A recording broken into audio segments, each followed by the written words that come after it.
Capricorn के regarding कोई problem आ रही है, कैरियर में कोई प्रॉब्लम आ रही है, फोकस या कंसंट्रेशन, तो कूर्म शिला एक इंपॉर्टेंट रेमेडी। नमस्कार, डेस्टिनी स्टार में आपका स्वागत है। मेरा नाम डॉक्टर पीयूष दुबे है। मैं एक वैदिक एस्ट्रोलॉजर और आयुर्वेदिक डॉक्टर। जी हाँ, आज हम बात करेंगे कैप्रिकॉन और आपके प्रोफेशन की, और कैप्रिकॉन के रिगार्डिंग कुछ और एक दो प्रेडिक्शन। कैप्रिकॉन 10th हाउस का साइन है। 10th हाउस आपके कैरियर का है, कर्मों का है, मदर इन लॉ का है। 10th हाउस आपका फोकस और कंसंट्रेशन है। कैप्रिकॉन भी इन्हीं चीजों को represent. 10th house knee joint. तो आप इंपॉर्टेंट चीज नोटिस कीजिए, कैप्रिकॉन को शनि देव से रिलेट करते हैं, और शनि देव कूर्म अवतार से जुड़े जाते हैं, भगवान विष्णु जी। तो मंदराचल पर्वत जब समुद्र मंथन हो रहा था तो स्थिर नहीं हो पा रहा, तो समुद्र मंथन में बाधा आ रही। जब तक भगवान विष्णु जी कूर्म अवतार के रूप में उसके नीचे नहीं आते, तब तक समुद्र मंथन पूरा नहीं हो पाता। लेकिन कूर्म अवतार का अवतरण पहले ही हो चुका था, क्षीर सागर में पहले से वो विराजमान थे, अपना जॉय कर रहे थे, आनंद से थे। ठीक है, ऐसा नहीं समुद्र मंथन के समय आए, वो तो उन्होंने देखा जब समुद्र मंथन में बाधा आ रही तब आए वो। इसी तरीके से आप देखिए, कैप्रिकॉन जिस हाउस में बैठा, उसमें जो प्लेनेट आ जाए, वहां पे आप प्रेजेंट होते हुए भी बिना आपकी इन्वॉल्वमेंट के वो काम नहीं होता। आप प्रेजेंट रहते हुए भी एब्सेंट रहते हैं, आप अपने में मस्त रहते हैं, पर जब तक आप उस काम में इन्वॉल्व नहीं होंगे वो काम पूरा नहीं। जैसे कैंसर असेंडेंट 7th हाउस में कैप्रिकॉन, रिलेशनशिप या बिजनेस में कुछ भी आप रहते हुए भी एब्सेंट रहेंगे, आप अपने में मस्त रहेंगे। लेकिन जब तक आपका इन्वॉल्वमेंट नहीं होगा बिजनेस या रिलेशनशिप के रिगार्डिंग, जो काम होगा वो पूरा ही नहीं। जैसे मुझे याद है कि एक लोग हैं मेरे नोन में, Leo ascendant, 7th lord Saturn Capricorn में चला गया। जब वो बिजनेस करते थे तो बिना उनके काम हो ही नहीं पाता था, भले वो अपने मुरूबे मस्त रहते थे, पर जब कोई काम फंसता था तो बिना उनकी इन्वॉल्वमेंट के पूरा नहीं। धनु लगन 2nd हाउस में कैप्रिकॉन, धनु लगन वाले घर में रहते हुए भी एब्सेंट रहते हैं, अपने में मस्त रहते हैं, बट फैमिली में कोई इंपॉर्टेंट काम हो तो बिना इनकी इन्वॉल्वमेंट के वो काम पूरा नहीं हो। सब लोग डिस्कस करते रहेंगे, ये करते रहेंगे, ये करना है वो करना है, लेकिन जब तक ये इन्वॉल्व नहीं होंगे वो काम नहीं होगा। फाइनली इनकी इन्वॉल्वमेंट से ही होता। तो कैप्रिकॉन में जो प्लेनेट बैठा उसके सिग्निफिकेशन देखिए, उसकी लॉर्डशिप देखिए, वो प्लेनेट किस हाउस का लॉर्ड है। प्लेनेट नहीं है तो कैप्रिकॉन जिस हाउस में आ रहा, उस हाउस में देखिए बिना आपकी इन्वॉल्वमेंट के वो काम पूरा नहीं होगा। टॉरस असेंडेंट 9th हाउस में कैप्रिकॉन, फादर या गुरु के रिगार्डिंग कोई इंपॉर्टेंट काम आएगा, बिना इनकी इन्वॉल्वमेंट के पूरा नहीं होगा। टॉरस वालों को देखिए, फादर से उतने अच्छे टर्म्स नहीं रहते, अटैचमेंट रहता है फिर भी एक दूरियां रहती, क्योंकि जहां कैप्रिकॉन वहां थोड़ी दूरी रहेंगे, आप खुद दूर रहते हैं कि दूर ही रहो भाई, फादर से दूर रहेंगे। लेकिन आप देखिए, फादर या गुरु का कोई काम होगा, जब तक आप इन्वॉल्व नहीं होंगे वो काम ही नहीं हो पाएगा। फादर डिस्कस करते रहेंगे, ये करना है वो करना है, हो रहा है नहीं हो रहा, हो ही नहीं रहा काम। फाइनली यह जाएगा टॉरस वाला, अगर कोई बच्चा होगा उनके घर में, जब तक वो नहीं इन्वॉल्व होगा तब तक काम नहीं हो सकता। क्योंकि कैप्रिकॉन वाले हाउस में थोड़ा आप दूरी रखते हैं, क्योंकि आपका इमोशनल बैलेंस नहीं बनता उस इंसान के साथ या उस एरिया में। अटैचमेंट होते हुए भी ना, आपका रिलेशनशिप उतना अच्छा नहीं रहता, बहुत कोल्ड रहता है, तो आप खुद ही दूर रहते हैं। जैसे धनु लगन वाले फैमिली थोड़ा दूर ही रहते हैं, उनको लगता है अरे कुछ भी कर लो, फैमिली के लिए कुछ होना था, अगर बिना इनकी इन्वॉल्वमेंट के काम नहीं होता। दूसरा, कैप्रिकॉन एक कार्मिक साइन। कैप्रिकॉन में जो प्लेनेट आ जाए उसके सिग्निफिकेशन चेक कीजिए, जिस हाउस में कैप्रिकॉन है उसके सिग्निफिकेशन, वहां पे आपके कर्म जुड़े हैं, उसके लिए आपको कर्म करना ही करना है। वहां से आपको जल्दी अप्रिशिएशन मिलेगा नहीं, दुख ही मिलता। क्यों? क्योंकि कैप्रिकॉन आपके घुटनों को रिप्रेजेंट करता है, तो जिस हाउस में कैप्रिकॉन आ रहा है, जो प्लेनेट कैप्रिकॉन में, उसके सिग्निफिकेशन चेक कीजिए, वो एरिया आपको झुका के ही मानेगा, वो आपको घुटने पे ले आएगा, आप कितने ही बड़े शेर। मेरे नोन में एक है मेरे फ्रेंड, उनका मून कैप्रिकॉन, मदर के लिए कुछ भी कर ले मदर खुशी नहीं रहती, लेकिन उनको पता है मदर के लिए करना ही करना है, वो रिस्पॉन्सिबिलिटी है। मदर की वजह से उन्हें झुकना ही पड़ता है। सन कैप्रिकॉन में एक चार्ट, फादर के लिए कुछ भी कर ले फादर जल्दी क्रेडिट देते ही नहीं, बट उनको पता है फादर के लिए सब कुछ करना है, फादर को छोड़ भी नहीं सकते। कैप्रिकॉन जिस हाउस में आ जाए, उसमें जो प्लेनेट आ जाए, आप छोड़ेंगे भी नहीं, आपको पता है कि आपकी रिस्पॉन्सिबिलिटी, बट फादर की वजह से हमेशा झुक जाते हैं कुछ भी हो। सेकंड हाउस में आ गया कैप्रिकॉन, फैमिली के लिए, पैसों के लिए आपको झुकना पड़ेगा, आप कितने बड़े शेयर हो ना, पैसा आपको घुटने पे ले ही आएगा। थर्ड हाउस में आ गया आपके सिबलिंग की वजह से। फोर्थ हाउस में आ गया आपके मदर, प्रॉपर्टी से रिलेटेड, गाड़ी से रिलेटेड, कुछ ना कुछ ऐसा होगा आपको झुका के ही। अब मदर के लिए कुछ भी करेंगे, मदर खुश नहीं रहेगी। फिफ्थ हाउस में आ गया लव रिलेशनशिप या बच्चे की वजह से। सिक्स्थ हाउस में आ गया आपके जॉब की वजह से, मैटरनल सिबलिंग की वजह से। Seventh house cancer ascendant, seventh house Capricorn, relationship या बिजनेस की वजह से उन्हें झुकना ही पड़ता है। पार्टनर के लिए कुछ भी कर ले अप्रिशिएशन नहीं मिलता। 8th हाउस में आ गया इन लॉस की वजह से या इनहेरिटेंस की वजह से, वो आपको घुटने पे ले आएगा। 9th हाउस में आ गया गुरु या फादर की वजह से, टॉरस असेंडेंट 9th हाउस में कैप्रिकॉर्न, गुरु या फादर की वजह से उन्हें कंप्रोमाइज करना ही पड़ता है। कुछ भी कर ले फादर या गुरु के लिए, फादर तब भी जल्दी अप्रिशिएशन नहीं देते। 10th हाउस में आ गया आपके कैरियर के लिए, आपके मदर इन लॉ की वजह से। 11th हाउस में आ गया फ्रेंड सर्कल, बड़े भाई बहन। 12th हाउस में आ गया ग्रैंड मदर के लिए। जिस हाउस में कैप्रिकॉर्न आ, सन और मून को हमने चेक किया, जुपिटर आ जाए कैप्रिकॉर्न में, गुरु या हस्बैंड की वजह से झुकना पड़ेगा उनके लिए। आप कुछ भी कर लें वो खुश रहेंगे नहीं, जल्दी अप्रिशिएशन देंगे नहीं। अप्रिशिएशन मिलता है कैप्रिकॉर्न वाले एरिया में बहुत देर से। वीनस आ गया स्पाउस की वजह से, मेल चार्ट है तो वाइफ की वजह से। मरकरी है तो फ्रेंड्स और कजन सिबलिंग्स। मार्स है तो ब्रदर की वजह से। राहु है तो फॉरनर की वजह से। तो जो प्लेनेट कैप्रिकॉर्न में आ जाए वहां बहुत देर से अप्रिशिएशन मिलेगा। आपको कर्म करना ही है शाम, आप उसको छोड़ नहीं सकते। क्योंकि जब कूर्म अवतार के लिए भगवान विष्णु जी आए थे ना मंदराचल पर्वत, तो शांत होके अपना, उनको पता था बिना मेरे ये कर्म नहीं होने वाला, और बहुत हंसते हुए। और वहां पे आप उसका वर्णन देखेंगे तो बहुत शांत और मुस्कुरा रहे थे, ऐसा नहीं था उन्हें कोई दुख था, उन्हें आनंद मिल रहा था जब उनके ऊपर मंदराचल पर्वत के नीचे वो बैठे और समुद्र मंथन हो रहा था। तो आपको भी कैप्रिकॉन में जो प्लेनेट आ जाए, कैप्रिकॉन जिस हाउस में आ जाए, वहां पे हंसते हुए वो काम करना ही है, क्योंकि वो आपको कर्म अपने काटने ही है, कुछ भी हो जाए। बस कैप्रिकॉन में आया प्लेनेट या कैप्रिकॉन जिस हाउस में आ जाए, वो आपको दुख देता है। क्यों देता है? क्योंकि कैंसर सुख है। कैंसर से 7th हाउस में कैप्रिकॉन आता है ठीक सामने, जो उसके लिए मारक है। तो कैप्रिकॉन दुख देता है, पीड़ा, इसीलिए। बट वो पीड़ा आपको भोगनी ही होगी। अब देखिए, हमने तो कर्मों की बात की, क्योंकि कर्म तो एक बहुत बड़ा प्रोस्पेक्ट हो जाता है। कर्मों का एक छोटा सा पार्ट हमारा कैरियर भी है।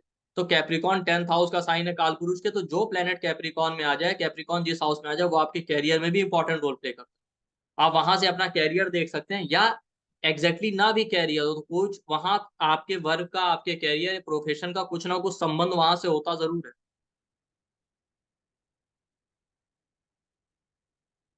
क्योंकि देखिए, एग्जैक्टली प्रोफेशन निकालने के लिए तो बहुत सारी चीजें देखनी पड़ती हैं। 10th house, 10th Lord, Capricorn कहाँ गया, और बहुत सारे मेथड तो। बट कैप्रिकॉन का रोल होता जरूर है। वो एग्जैक्टली आपका कैरियर बताएगा भी नहीं बताएगा, कुछ ना कुछ रोल आपके वर्क प्लेस, काम या कैरियर से रिगार्डिंग उसका होगा जरूर कनेक्शन। जिस हाउस में कैप्रिकॉन आ जाए, जिस प्लेनेट, जो प्लेनेट कैप्रिकॉन है। जैसे मान लेते हैं कैप्रिकॉन 10th हाउस में आ गया, तो 10th हाउस क्या है? आपका वर्क प्लेस, हार्ड वर्क, आपके मदर इन लॉ का, इनका कोई ना कोई इंपॉर्टेंट रोल जरूर हो। एरीज असेंडेंट के लिए 10th house, taurus ascendant 9th house, गुरु या फादर का कोई ना कोई रोल जरूर होगा कैरियर, या तो उनसे जुड़ा ही कैरियर हो सकता है, या 9th house teaching, guidance, counselling, consultation का है, इसके रिगार्डिंग हो सकता है। हो सकता है मतलब इसका इस तरीके का रोल जरूर होगा, कोई ना कोई ये इन चीजों का इन्वॉल्वमेंट जरूर होगा आपके कैरियर। भले आप कुछ भी कर रहे हो, जैसे मेरे नोन में टॉरस असेंडेंट 9th हाउस में देखा। तो अब आप देखिए, 9th हाउस किसका? टीचर, काउंसलर का। अब है तो बेसिकली वो डॉक्टर, पर डॉक्टर उन्होंने क्या किया, मेडिकल कॉलेज में पढ़ाई की, उसका एमडी किया, तो टीचर बन गए ना, आ गया ना टीचिंग करो। इस तरीके से आपको कभी कभी तो एग्जैक्ट प्रोफेशन ही बताएगा, बट मैंने पहले ही कहा प्रोफेशन के लिए आपको और बहुत सारी चीजें देखनी पड़ेगी, बट इसका रोल जरूर हो। दूसरा, 9th हाउस में उनके कैप्रिकॉन आया, फादर, फादर भी doctor. Capricorn karmic sign. Gemini ascendant 8th house में कैप्रिकॉन आ रहा है। 8th house stock market, share market, CA, banking, finance, pension department, occult, astrology, spirituality, इनका कोई ना कोई रोल जरूर होगा, या 8th हाउस का कोई ना कोई कनेक्शन आपके कैरियर से जरूर होगा। कैंसर असेंडेंट 7th हाउस में Capricorn, 7th house business, event management, public dealing. आप देखिए कैंसर वाले लोग पब्लिक में काफी पॉपुलर होते हैं, 7th हाउस पब्लिक का होता है, तो पब्लिक डीलिंग का कोई ना कोई इंपॉर्टेंट रोल जरूर होगा। जैसे मैं 2-3 कैंसर वालों को जानता हूँ, वो पब्लिक डीलिंग में काफी पॉपुलर है। एक डॉक्टर है, पर डॉक्टर होते हुए भी सोशल मीडिया और इनके थ्रू पब्लिक डीलिंग से काफी इन्वॉल्व है। और 7th हाउस बिजनेस का, तो इंडिपेंडेंट अपना बिजनेस रन कर रहे हैं, अपना क्लिनिक। तो 7th हाउस बिजनेस का रोल आ गया ना, 7th हाउस में कैप्रिकॉन। सेवंथ हाउस स्पाउस का भी होता है, मैरिज का भी होता है। आप देखिए कैंसर असेंडेंट सेवंथ हाउस में कैप्रिकॉन आता है तो मैरिज की वजह से कैरियर ग्रो भी कर जाता है और ब्रेक भी हो जाता है। कई बार कैंसर वाले इसीलिए मैरिज से दूर भागते हैं, पता नहीं ऐसा ना हो शादी कर लें तो कैरियर ब्रेक लग जाए, या पता नहीं शादी हो जाएगी तो फिर जॉब करने को मिलेगा कि नहीं मिलेगा। कैरियर एक इंपॉर्टेंट रोल होता है, या तो कैरियर की वजह से शादी नहीं होती है, शादी की वजह से कैरियर डिले होता है। जैसे मैं एक लेडी को जानता हूँ Capricorn, cancer ascendant seventh house में कैप्रिकॉन, शादी हुई उसके बाद उनको जॉब छोड़। एक और है कैंसर असेंडेंट सेवंथ हाउस में कैप्रिकॉन, मैरिज डिले होने के बहुत सारे रीजन है, बट कैरियर एक इंपॉर्टेंट रीजन है, क्योंकि कैरियर स्टेबल हो गया, आप छोड़ के जा नहीं सकते। तो कैंसर असेंडेंट के लिए मैरिज स्पाउस एक इंपॉर्टेंट रोल प्ले करते हैं कैरियर।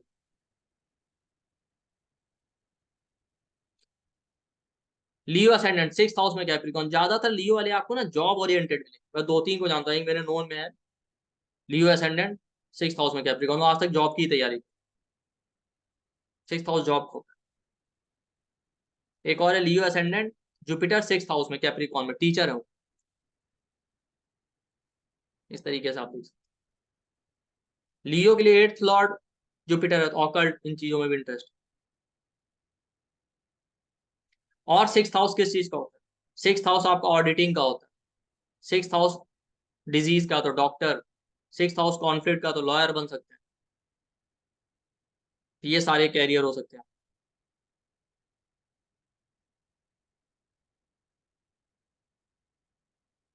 वर्गो असेंडेंट फिफ्थ हाउस में आता है कैप्रिकॉन, फिफ्थ हाउस स्टूडेंट का है, स्टूडेंट मतलब टीचिंग में जा सकते हैं, क्रिएटिविटी का, क्रिएटिविटी से रिलेटेड काम, स्पेकुलेशन से रिलेटेड काम, बच्चों से रिलेटेड कोई काम हो सकता है। तो मेरे एक नोन में है फिफ्थ हाउस में वर्गो असेंडेंट, फिफ्थ हाउस में कैप्रिकॉन, वो जॉब तो कुछ करते हैं बट हमेशा दिमाग में कहते कहते रहेंगे कि हमारे काम में कोई क्रिएटिविटी नहीं है, मुझे कुछ क्रिएटिव काम करना है, इसमें कोई क्रिएटिविटी नहीं आ रही, क्योंकि कैप्रिकॉन आ गया फिफ्थ। लियो असेंडेंट फोर्थ हाउस में कैप्रिकॉन, फोर्थ हाउस किसका? हीलिंग का, फोर्थ हाउस प्रॉपर्टी का, फोर्थ हाउस गाड़ियों का, इससे रिलेटेड कैरियर हो सकता है। या मदर का रोल प्रोमिनेंट होगा कैरियर, मदर की वजह से कैरियर बन भी सकता है, बिगड़ भी सकता है। स्कॉर्पियो असेंडेंट थर्ड हाउस में Capricorn, third house social media, mass media, journalism, writing, travel से रिलेटेड काम, ये हो सकता है। या आपका काम ही ऐसा होगा जिसमें शॉर्ट ट्रैवल बहुत इन्वॉल्व हो, जैसे मेरे नोन में एक chart Scorpio ascendant third house में कैप्रिकॉन है, तो वो डॉक्टर, बट थोड़ी दूर उन्हें डेली आना जाना, कॉलेज थोड़ी दूर। थर्ड हाउस सिबलिंग, आपकी यंगर सिबलिंग का रोल बहुत प्रोमिनेंट होगा, सपोर्ट भी मिल सकता है, नहीं भी मिल सकता, उनकी वजह से आप ग्रो भी कर सकते हैं, नहीं भी कर सकते। तो कैप्रिकॉन जिस हाउस में आ रहा वो आपका कैरियर हो सकता है, या उस तरीके उसका कहीं ना कहीं कोई ना कोई रोल जरूर होगा। आप देखिए लियो असेंडेंट सेकंड हाउस में Capricorn, banking, finance sector, food से रिलेटेड, फैमिली की वजह से या तो कैरियर ग्रो कर जाएगा, फैमिली की सबसे बड़ी बाधा बने। जैसे मैं जानता हूँ लियो असेंडेंट सेकंड हाउस में कैप्रिकॉन और सन उसमें बैठा है नाइन्थ लॉर्ड, तो ninth house teaching, counselling, guidance का है ना, टीचर है। कैप्रिकॉन असेंडेंट लगन में कैप्रिकॉन आता है, इसीलिए वो इंडिपेंडेंट काम करना चाहिए। फर्स्ट हाउस हेल्थ का होता है, हेल्थ काम की वजह से इनकी हेल्थ खराब हो जाती है, हेल्थ की वजह से या तो कैरियर बन जाता है या बिगड़ ही जाता है। तो हेल्थ जिस हाउस में कैप्रिकॉन बनेगा वो बाधा भी बन सकता है अगर निगेटिव रोल प्ले कर। एक्वेरियस असेंडेंट ट्वेल्थ हाउस में Capricorn, twelfth house meditation, foreign, healing, hospital का है, ये सारी चीजें आपके में आपका कैरियर हो सकता है। ट्वेल्थ हाउस बेडरूम का हो सकता है, आप बेडरूम में ही काम करते हो। पाइसिस असेंडेंट इलेवेंथ हाउस में कैप्रिकॉन आता है, इलेवेंथ हाउस नेटवर्क सर्कल का है, बड़े ऑर्गेनाइजेशन, बड़े ऑर्गेनाइजेशन, सोशल मीडिया से रिलेटेड आपका काम। जैसे मेरे नोन में पाइसिस असेंडेंट इलेवेंथ हाउस में कैप्रिकॉन, उसमें मून बैठा, अब मून फिफ्थ का लॉर्ड है, स्टूडेंट, फिफ्थ हाउस तो है एस्ट्रोलॉजर, और बेसिकली मेन काम टीचिंग और कंसल्टेंट का है, तो टीचिंग कर रहे हैं ना, बिना स्टूडेंट के तो टीचिंग होने वाला नहीं। तो कैप्रिकॉन जिस हाउस में बैठे ना वो आपका कैरियर हो सकता है या उसका रोल आपके कैरियर में मिलेगा जरूर, ये ध्यान रखिए। और जिस हाउस में कैप्रिकॉन बैठे वो आपका कैरियर बना भी सकता है, बिगाड़ भी सकता है। आप देखिएगा, आपको हमेशा लगेगा कि वो सबसे बड़ी बाधा बन रहा है आपके, जिस भी हाउस में कैप्रिकॉन आएगा या उसमें जो प्लेनेट आ जाए। जैसे मेरे नोन में एक चार्ट है, लियो असेंडेंट सन आ गया कैप्रिकॉन में, रेफ्लेक्टेड था, उनके फादर की वजह से ही सबसे बड़ा ऑब्स्टेकल था। कुछ ना कुछ ऐसा होता था फादर की वजह से ग्रोथ नहीं हो पाता। जैसे एक मेरे फ्रेंड है, पाइसिस असेंडेंट मून कैप्रिकॉन में, वो मदर से कुछ ना कुछ खटपट चलती रहती है, जिसकी वजह से उनका काम अफेक्टेड होता है। तो कैप्रिकॉन आपके लिए सबसे बड़ी बाधा बने। अब इसका रेमेडी क्या है? देखिए, कैप्रिकॉन में जुपिटर डेबिलिटेटेड होता है, मार्स एक्सॉल्टेड होता है। तो मार्स बताता है इनिशिएटिव, विल पावर। तो कैप्रिकॉन आपकी वीकनेस है, लेकिन जब तक आप डिसीजन मेकिंग नहीं सीखेंगे, इनिशिएटिव लेना नहीं सीखेंगे, विल पावर स्ट्रांग नहीं करेंगे, नहीं मुझे करना ही है, ठीक है? और जो एक अननोन फियर, उससे बाहर नहीं आएंगे, क्या कुछ गड़बड़ तो नहीं हो जाएगी, कुछ गड़बड़ तो नहीं हो जाएगी, जब तक इस डर से बाहर नहीं आएंगे आप ग्रो नहीं कर पाएंगे। तो आप देखिए, जहां भी कैप्रिकॉन है वहां आप ग्रो तभी कर सकते हैं जब मार्स वाली क्वालिटी लाइए, इनिशिएटिव लेना सीखिए, विल पावर स्ट्रांग। और जुपिटर डेबिलिटेटेड होने का मतलब ये नहीं कि बुद्धि नहीं लगानी, विजडम का यूज करना है, बट ये नहीं कि इतना विजडम लगा रहे सोच ही रहे केवल। भाई आप खुद सोचिए, आप कहीं भी जाए ना, जुपिटर मोरल वैल्यू प्रिंसिपल, आप किसी भी काम को करने जाए, अगर आप ज्यादा सोच लें तो काम कर ही नहीं पाएंगे। सोचिए, बट उसके बाद काम वही इंसान कर पाता है जो फिर इनिशिएटिव लेना चाहता है। जुपिटर ज्ञान का कारक, ज्ञान का काम नाइन्थ हाउस तक है, नाइन्थ हाउस हायर नॉलेज, जितनी पढ़ाई करनी थी कर ली, फिर टेंथ हाउस में गए, वर्क प्लेस पे अब काम करना है। ज्ञान आपको जितना लेना था ले लिया, अब जो ज्ञान है उसी का यूज करते हो, काम करके दिखा। वहां आप बहुत ज्यादा मोरल वैल्यूज या प्रिंसिपल नहीं फॉलो कर सकते जहां पे कैप्रिकॉर्न। एक छोटा सा एग्जांपल है, आप किसी भी ऑफिस, किसी भी प्लेस पे जाएं, आपको एक मेन्यू दिया जाता है हर एम्प्लॉय को, ये रूल और रेगुलेशन। आप किसी एम्प्लॉय से पूछ के देखिए, क्या वो सारे रूल्स फॉलो करता है? नहीं करता। फिर सारे रूल फॉलो कर लेगा तो काम हो ही नहीं पाएगा। अच्छा, कंपनी भी जानती है कि सारे रूल फॉलो हो गए तो काम ही नहीं हो सकता। वो रूल इसलिए दिए जाते हैं, भाई 100 दिए तो 10 तो फॉलो होंगे। ऐसा तो नहीं बिल्कुल कोई रूल फॉलो ही नहीं हो रहा। तो मोरल वैल्यूज या प्रिंसिपल फॉलो करने, बट बहुत ज्यादा नहीं, क्योंकि जुपिटर इसीलिए डेबिलिटेटेड रखा गया, वो लेसन दे रहा है आपको कि कैप्रिकॉन वाले हाउस में या अपने कैरियर में ज्यादा मोरल वैल्यूज फॉलो, या मोरल वैल्यूज ना फॉलो करने का मतलब ये नहीं करप्शन पे उतर है। तो जुपिटर डेबिलिटेटेड है, डेबिलिटेटेड मतलब वो ना उस क्वालिटी को कम रखना है। ये नहीं कहा जा रहा कि क्वालिटी ही नहीं होनी चाहिए। तो ये मत देखिए कि बहुत ज्यादा प्रिंसिपल या आइडियलिस्टिक हो जाएगा। तो विजडम यूज कीजिए, प्रिंसिपल फॉलो कीजिए, रूल्स फॉलो कीजिए, but in the end Mars वाली क्वालिटी लाइए, मार्स एक्सॉल्टेड, इनिशिएटिव लीजिए और काम करके दिखाइए, विल पावर बढ़ाइए, तभी आप सक्सेसफुल हो सकते हैं। और जो अंदर का डर है उसे दूर कीजिए। यही एक बेस्ट प्रैक्टिकल रेमेडी है कैप्रिकॉन वाले हाउस में सक्सेस की या कैरियर में सक्सेसफुल। जैसे मैं एग्जांपल देता हूँ, धनु लगन सेकंड हाउस में कैप्रिकॉन आता है, उनको हमेशा लगता रहता है पता नहीं मेरे पास पैसा नहीं होगा तो क्या होगा, पता नहीं फैमिली नहीं होगी तो क्या होगा। इसी डर से वो ग्रो नहीं कर पाते। जिस दिन वो सोच लेते हैं ना, ठीक है फैमिली के लिए जो रिस्पॉन्सिबिलिटी वो करनी है, उसके अलावा मुझे इनिशिएटिव लेना पड़ेगा, मेरे लिए क्या बेस्ट है कैरियर के लिए या मेरी ग्रोथ के लिए लाइफ। क्योंकि कैप्रिकॉन ओवरऑल कर्म, वो कौन से कर्म करने हैं जिससे मैं ग्रो कर सकता हूँ। जिस दिन वो इनिशिएटिव लेना सीख जाते हैं और विजडम का थोड़ा सा यूज करके सोचना कम कर देते हैं और ज्यादा आइडियलिस्टिक नहीं होते फैमिली के लिए, उस दिन ग्रो कर जाते हैं। कैंसर असेंडेंट सेवंथ हाउस में कैप्रिकॉन, जिस दिन कैंसर वाले सोच लेते हैं कि नहीं नहीं, रिलेशनशिप कैसा भी हो ठीक है चलता रहेगा, हमें हमारी ग्रोथ के लिए क्या करना है, हमें कैसे इनिशिएटिव लेना है, जिस दिन वो ये सीख जाते हैं वो ग्रो कर जाते हैं। जिस तब तक डर रहता है पता नहीं मैरिज नहीं होगी तो क्या होगा, मैरिड लाइफ चलेगी नहीं चलेगी, पता नहीं मेरा क्या होगा, तब तक डर के मारे वो ग्रो ही नहीं करते। जब तक वो बहुत आइडियलिस्टिक और बहुत प्रिंसिपल फॉलो करते हैं रिलेशनशिप या बिजनेस में, ग्रो नहीं कर पाते। तो विजडम यूज कीजिए, प्रिंसिपल फॉलो कीजिए, बट इनिशिएटिव लेना सीखिए, ज्यादा सोचने वाला इंसान नहीं कर पाता। एक लास्ट रेमेडी जो बहुत ही best remedy Capricorn, tenth house आपका फोकस और कर्मों को रिप्रेजेंट करता है। अगर आपका फोकस अच्छा नहीं होगा तो आप काम शुरू करेंगे बट पूरा नहीं कर पाएंगे, मेंटल स्टेबिलिटी नहीं होगी तो आप कभी सक्सेसफुल नहीं। तो ब्रह्म वैवर्त पुराण में कूर्मशिला का उल्लेख किया गया। तो अगर आपको कैरियर में सक्सेस नहीं मिल रही, मेंटल स्टेबिलिटी नहीं है, आपका फोकस नहीं सही, आप काम शुरू करते हैं पूरा नहीं कर पाते, तो आप कूर्मशिला का पूजन कीजिए। श्रीला प्रभुपाद जी जो एस्कॉन के संस्थापक हैं, उनके गुरु ने उनको, वो मकर लगन है उनका, प्रभुपाद जी का, और उनके गुरु ने उनको कूर्मशिला ही दी थी। क्योंकि उन्होंने क्या उनको कर्म दिया था कि पूरे विश्व में जो है भगवान श्री कृष्ण का वो स्थापित करना है, धर्म का प्रचार करना है। तो उसके उन्होंने फोकस, उन्हें चाहिए था कि ना ये फोकस होके करेंगे तभी कर पाएंगे, ऐसा तो ना हो कि बस शुरू कर दें और बीच में छूट जाए ये काम। बड़ा टास्क था। उन्होंने उनका फोकस बनाए रखने के लिए और कार्य की सिद्धि के लिए उन्हें कूर्मशिला का पूजन करने के लिए कहा। उन्होंने खुद एक कूर्मशिला प्रभुपाद जी को दी थी। तो आप कूर्मशिला का पूजन कीजिए अगर आपका फोकस नहीं सही, मेंटल स्टेबिलिटी नहीं है। ठीक है, तो और आप काम शुरू करते हैं, पूरा नहीं हो पाता आपका काम। तो आई होप आपको ये वीडियो पसंद आया होगा। क्योंकि बात आज कर्मों की थी तो आप लोगों के लिए फिर से एक अनाउंसमेंट कर दूं कि हमारा इसी तरीके का पेंडिंग कर्मा पे क्लास आ रहा है 9 प्लैनेट के अकॉर्डिंग। ठीक, जिसमें 9 प्लैनेट के अकॉर्डिंग क्या क्या पेंडिंग कर्मास है वो हम देखेंगे, उसके रिगार्डिंग क्या रेमेडीज है। और ये क्लास 1, 2 और 3 अक्टूबर को होगा 9 PM से 11 PM। और जूम के थ्रू क्लास ऑर्गेनाइज किया जाएगा। तो जिसको भी ये क्लास ज्वाइन करना है, हमारे वीडियो के डिस्क्रिप्शन बॉक्स में जाए, वहाँ पे व्हाट्सएप और टेलीग्राम ग्रुप का लिंक है, वो ग्रुप ज्वाइन कर लीजिए। जो पहले ज्वाइन करेगा वही क्लास ज्वाइन कर पाएगा, क्योंकि जूम का अपना एक लिमिटेशन होता है। तो प्लीज़ जितनी जल्दी हो सके इसे ज्वाइन कर लीजिए। तो थैंक यू, नमस्ते। हमारे वीडियो को लाइक कीजिए, शेयर कीजिए, चैनल को सब्सक्राइब कीजिए।